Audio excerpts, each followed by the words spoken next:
और इसमें एक और सबसे इम्पोर्टेंट चीज जो है, पेन कम रहता है post operatively.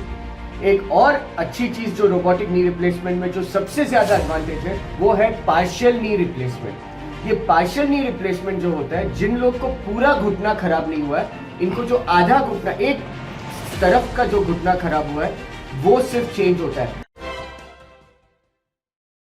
Sai health care and wellness centre वो अपोलो हॉस्पिटल चेन्नई के संयुक्त तत्वाधान में 3 जून को हड्डी एवं नस संबंधित रोगों के लिए ओपीडी सेवाएं पटना में उपलब्ध होगी। देश के प्रसिद्ध joint replacement surgeon doctor Kunal Patel इसके लिए पहली बार बिहार आए हैं। उक्त बात की जानकारी शुक्रवार को आयोजित प्रेस वार्ता के दौरान साई हेल्थ मौके पर उपस्थित डॉक्टर कुणाल पटेल ने रोबोटिक नी रिप्लेसमेंट के होने वाले फायदे के बारे में विस्तार से बताया। उन्होंने कहा कि कम खर्चे में मरीज रोबोटिक सर्जरी के द्वारा बेहतर इलाज करा सकते हैं। इसी के साथ साथ बताते चले आपको कि घुटना की समस्याओं से पीड़ित लोगों के लिए रोबोटिक नी रिप्लेसमेंट सर्जरी एक वरदान है। डे केयर रोबोटिक सर्जरी में मरीज सुबह इलाज करवाकर शाम तक अपने घर जा सकते हैं।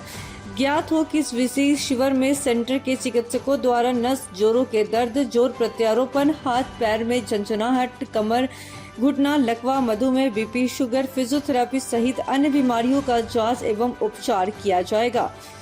सर्जरी के बारे में और day care knee replacement surgery, robotic joint replacement surgery जो है वो काफ़ी इंडिया में अभी 3-4 साल से हुआ है शुरू, और अभी काफ़ी लोग रोबोटिक जॉइंट रिप्लेसमेंट चाहते हैं और इसका रिज़ल्ट भी हम बहुत अच्छा रिज़ल्ट देख रहे हैं। हमने अप्रोक्सीमेटली 500 रोबोटिक सर्जरीज ख़त्म कर दी है। उसके अराउंड मे बी अभी फिगर होगा 600 के आसपास। तो इसमें हमें इतना एक्सपीरियंस में इतना हमें पता चला है कि रोबोटिक सर्जरी से जो इसका सबसे ज़्यादा एडवांटेज है वो है कि जल्दी पेशेंट चल सकते हैं, उनको दर्द कम होता है, उनको एक्यूरेसी, हम एक्यूरेटली इम्प्लांट प्लेसमेंट कर पाते हैं। सर्जन की तरफ से हमें बहुत आसानी होती है सर्जरी करने में कि हम जो प्लान करते हैं वही चीज़ हम एग्जीक्यूट कर पाते हैं सर्जरी के समय में। तो इसीलिए रोबोटिक का बहुत अच्छा महत्व है। और दूसरी चीज़ जो हम देख रहे हैं, हम कर रहे हैं इन दिनों, जो बहुत नई है, इंडिया में बहुत कम लोग कर रहे हैं, वो है day care knee replacement surgery.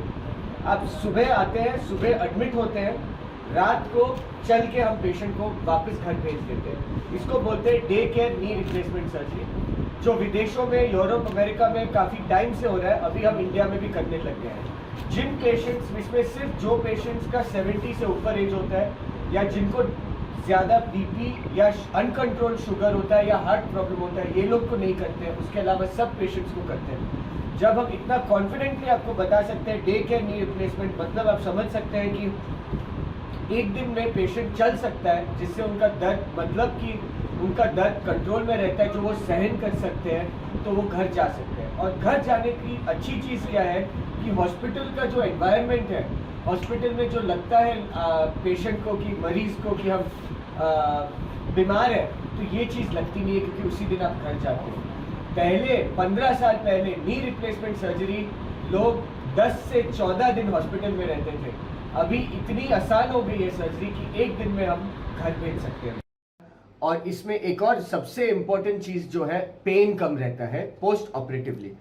एक और अच्छी चीज़ जो रोबोटिक नी रिप्लेसमेंट में जो सबसे ज़्यादा एडवांटेज है वो है पार्शियल नी रिप्लेसमेंट। ये पार्शियल नी रिप्लेसमेंट जो होता है, जिन लोग को पूरा घुटना खराब नहीं हुआ है, इनको जो आधा घुटना, एक तरफ का जो घुटना खराब हुआ है, वो सिर्फ चेंज होता है। और वो सर्जरी कन्वेंशनल वे में भी होता है, रोबोटिक में। बट रोबोटिक का उसका बहुत ज्यादा एडवांटेज, पेशेंट रन भी कर सकता है, भाग भी सकता है, नीचे बैठ सकता है, जो नॉर्मल आदमी कर सकता है। 98% of that patient of a partial knee replacement can do with robotic protocol. Thank you. Day care knee surgery के बारे में थोड़ा बहुत बताते हैं। इसका प्रोसीजर क्या रहता है। सुबह 5:30-6 बजे पेशेंट एडमिट होते हैं डे केयर वार्ड में। उसके बाद उसी दिन सर्जरी के लिए सुबह 7 बजे 8 बजे सर्जरी हो जाता है। 8 बजे सर्जरी होता है। ये हमें सर्जरी का टाइम लगता है अप्रोक्सीमेटली 40 to 45 मिनट्स। सर्जरी खत्म होके पेशेंट शिफ्ट किया जाता है वापस डे केयर वार्ड में।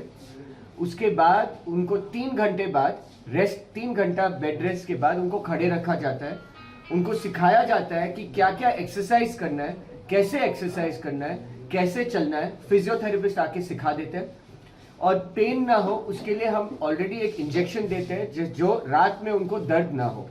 रात के 7:30-8 बजे हम पेशेंट को देख लेते हैं, खुद डॉक्टर हम पेशेंट को देख लेते हैं। उसके बाद हम लोग पेशेंट को डिस्चार्ज कर देते हैं। जब पेशेंट डिस्चार्ज होता है वो अपने आप वॉकर लेके खुद से बाथरूम जा सकता है, किसी के सपोर्ट के सहारे, मतलब अकेले नहीं जाएगा, किसी के सपोर्ट के सहारे। तो वो घर जा सकता है। और घर पे हम क्या, हमारा रूटीन ये रहता है कि घर पे उनको एवरी ऑल्टरनेट डे हमारी तरफ से फिजियोथेरेपिस्ट जाते हैं, उनको एक्सरसाइज कितने करवाते दिन हैं। चेन्नई में रहना पड़ता होगा साथ में आपके सब पेशेंट? 5 दिन बस, 5 से 1 हफ्ता चेन्नई में रुकना है बस। उसके बाद काफी कॉस्टली वापस- नहीं हो जाएगा सर पटना जाए चेन्नई ऑपरेशन करने वाले लोगों के लिए? क्या नहीं काफी कॉस्टली नहीं पड़ेगा उनको? कॉस्ट स्ट्रेन थोड़ा सा पड़ेगा because of the travel, but जो कॉस्ट रेशियो बेनिफिट, जो कॉस्ट आप देख रहे हो इन टर्म्स ऑफ जो बेनिफिट आपको मिलेगा लाइफ लॉन्ग के लिए, ये जो कॉस्ट की बात कर रहे हैं वो बहुत छोटी चीज है। मेरे हिसाब से आप 15-20 हजार रुपए जो कॉस्ट होगा एक आदमी का जाना in the long run, this is not कि आप जा रहे हो कि एक प्रोडक्ट खरीद के आ रहे हो, this is for lifetime. तो in when you are doing something for a lifetime and if you are getting good care, तो वो चीज के लिए आई डोंट थिंक ये कॉस्ट ज्यादा मायने रखता है, इसीलिए लोग आ पा रहे हैं। वहां पे रहना सब कॉस्ट है डेफिनेटली, बट आपको एक नॉच अप जो चाहिए आपको वो क्वालिटी मिलता है, उस क्वालिटी की बात के लिए कर रहे हैं। रही बात डे केयर, जब इधर से उधर आते हैं तो हम ये नहीं बताते सब लोग की डे केयर नी रिप्लेसमेंट करना है, बट हम आपको ये बताना चाहते हैं कि डे केयर नी रिप्लेसमेंट हम कर सकते हैं और करते हैं। तो इससे आपको पता चले कि इतना आसान रहता है सर्जरी और रिहैब इतना आसान रहता है और पेन कम रहता है। 1-2 पटना से मनीष कुमार की रिपोर्ट।